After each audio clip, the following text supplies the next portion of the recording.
l'Odissea va néixer com si fora l'Ateneu, i és l'Odissea que passem nosaltres fins que arribem a Ítaca. Nuestra Ítaca és nostra associació, fundació, que és Ateneu de Daño Cerebral Castelló.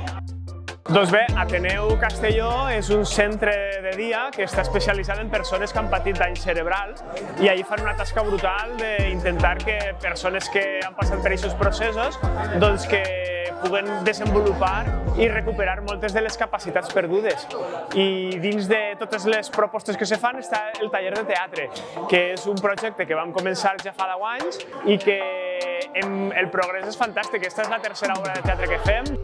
I nosaltres fent cognitiva, tarees com esta que ens servisca molt, tenim un poc de por de representar al públic perquè ens dona un poc de repelús ver-nos en cadira de rodes, sempre quan te veus aminorat als altres dona un poc de por, però això ens ha fet gran.